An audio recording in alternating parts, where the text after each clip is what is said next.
Hallå alla! Idag vill jag försöka göra en video på svenska. Och jag vill prata om att försöka prata på en nedsaktat taltempo när man stammar. Jag har hört,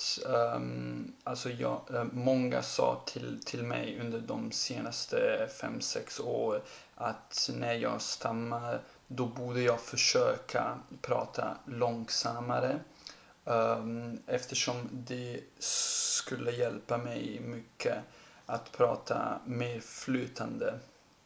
Men jag var inte så övertygad. Alltså jag kunde förstå att om man pratar långsammare då är det lättare att prata flytande.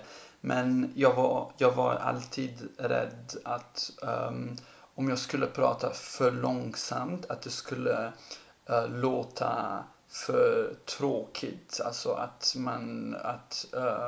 människor skulle inte längre vilja lyssna på mig eftersom jag pratar för långsamt och det tar mig för mycket tid att säga någonting. Och jag var väldigt övertygad om det.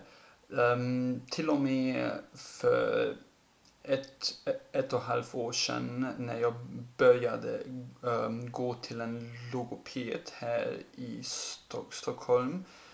Och där pratade vi väldigt mycket om min stamningen och hur jag känner mig när jag stammar och så vidare. Och vi försökte också ta videor om hur jag eller videor eller bara audio om hur jag pratar och sen senare när jag såg dessa videor då märkte jag att om jag försöker prata jättelångsamt och så långsamt att för mig verkar det som det är för långsamt. När man kollar på videon då märkte jag att det finns mycket folk som pratar så långsamt som jag gjorde där. Och att det är absolut inte tråkigt att lyssna på någon som pratar långsamt. Det kanske ännu mer intressant att lyssna på någon som pratar långsamt eftersom om någon pratar jättesnabbt då är det ofta inte lätt att följa vad någon säger eftersom om någon pratar om intressanta grejer då måste man ibland lite tänka efter också alltså vad han eller hon sa måste man försöka att förstå vad någon sa. Men om någon pratar jättesnabbt då har man ingen tid att förstå vad någon säger och det börjar sen bli lite ointressant att lyssna. Det är en grej jag märkte sen att det är absolut inte sant att det är tråkigt att lyssna på någon som pratar långsamt. Också låt oss säga om jag pratar långsammare än alla andra eller ovanligt långsamt då är det ändå acceptabelt att lyssna och det är ändå mycket mer trevligt att lyssna på någon som pratar flytande men långsamt än någon som försöker prata snabbt men kan inte prata snabbt eftersom han stammar hela tiden. Så det är något som hjälper mig jättemycket och med stamningen är det så man har alltid bra perioder och sämre perioder. Det går alltid upp och ner. Men jag märker att för mig var det ofta att när jag hade en dålig period där jag inte pratade flytande, då blev jag väldigt hur säger man, desperat. Alltså jag visste inte hur jag skulle hantera situationen och blev väldigt desperat och sen försökte prata väldigt långsamt med mig själv. Så jag försökte prata ensam i mitt rum med mig själv jättelångsamt så länge till jag skulle kunna prata flytande, snabbt och flytande. Och sen gick jag ut och pratade med folk snabbt och flytande. Men sen kunde jag bara prata flytande i 4-5 dagar och det blev igen sämre.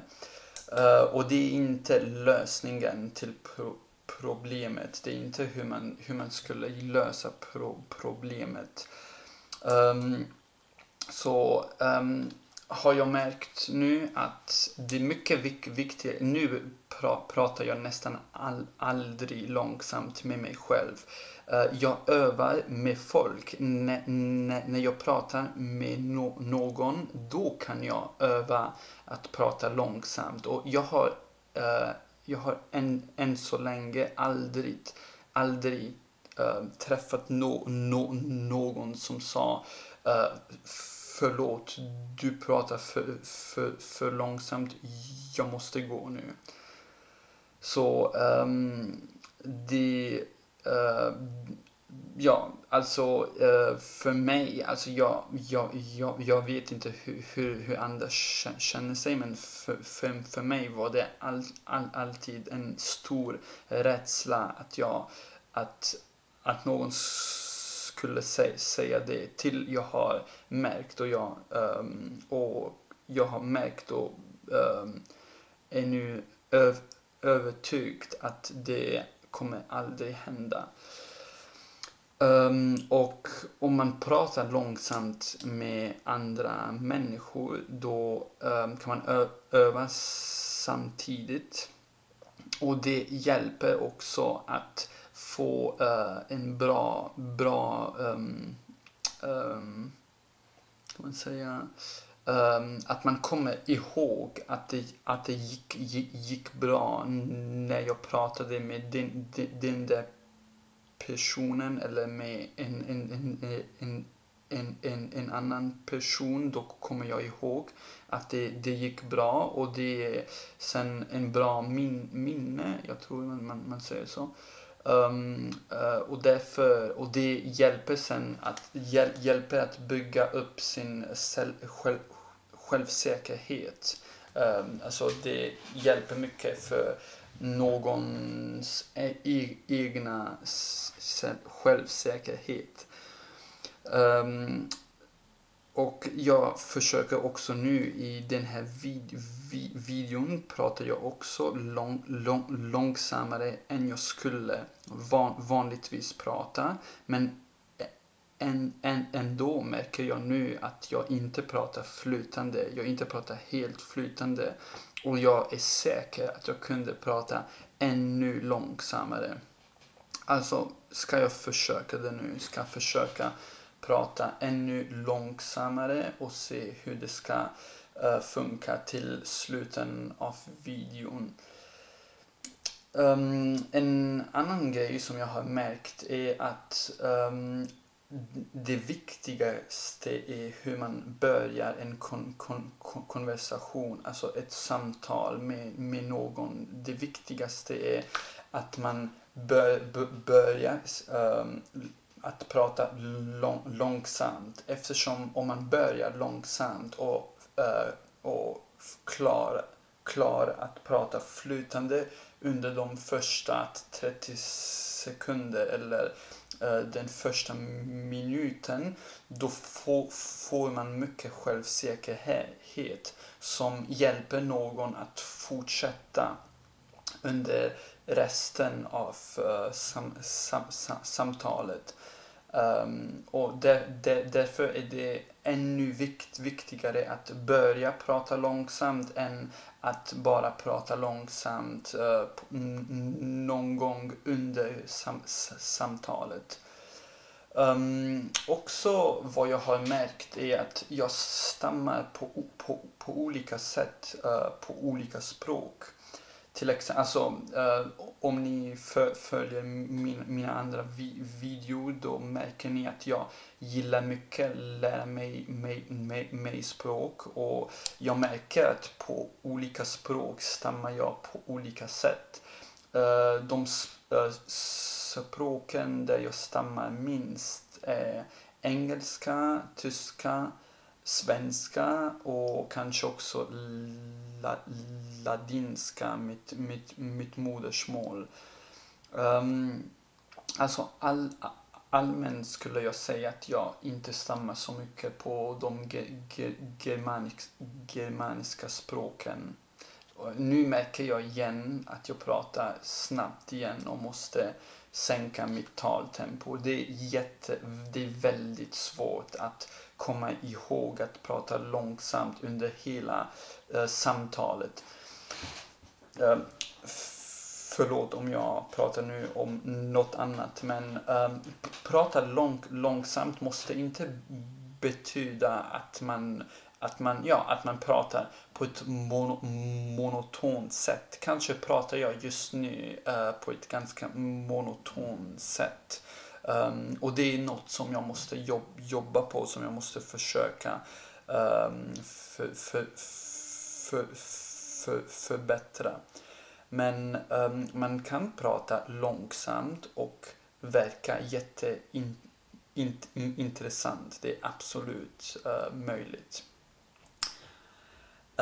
Så vad jag sa är att jag vet att jag stammar på olika sätt på olika språk. Alltså till exempel på franska, italienska och ryska. Där stammar jag ganska mycket. Och min teori är att på dessa språk finns ofta att accenten eller betoningen, jag är inte säker hur man säger, faller på den andra silben. Till exempel på franska determiné, nej det är inte på den, det är på tredjen. Jag kommer nu inte ihåg vilka ord det är. Men det är ofta så att till exempel på ryska ordet paprobavat. Alltså om det vore paprobavat, poprobavat eller något som det, då skulle det vara mycket lättare. Men paprobavat, det är för mig ganska svårt, eftersom det finns så många bokstäver innan probavat. Så ganska, alltså 4-5 bokstäver. Och då har jag tänkt att försöka börja ordet jättelångsamt. Alltså att säga till exempel paprobavat. Och inte tänka som det är ett ord, men tänka som det är kanske paprobavat. Så 2 ord. Jag kunde bara föreställa mig i mitt huvud att det är 2 ord. Ingen kommer märka det när jag pratar med någon. Alltså, jag märker att videon börjar bli ganska långt, så ska jag sluta här och kanske prata lite mer på ett annat video. På en annan video. Så alltså, om ni är rädd för att prata långsamt, då är det jätteviktigt att ni övertygar er själv att man inte borde vara rädd, säger man, rädd för att prata långsamt. Alla kommer lyssna på er, och om man har något intressant att säga kommer absolut alla lyssna på någon. Och jag har också träffat många som inte stammar och pratar jättelångsamt, och jag har alltid lyssnat på dem. Jag tänkte aldrig att det var tråkigt. Alltså försöka prata långsamt. Om det finns ord där ni har problem, börja ordet långsamt, eller kanske tänka som det är flera ord. Och också inte prata på samma sätt på alla språk. Till exempel på engelska kan jag prata lite snabbare eftersom det är ett språk där jag stammar mindre, och det är okej att prata snabbare där. Men om jag pratar på franska, då får jag inte prata så snabbt eftersom jag inte kan franska så flytande. Alltså det är inte att jag inte kan franska, jag kan franska, men jag stammar mer på franska eftersom för mig är det svårare att uttala franska.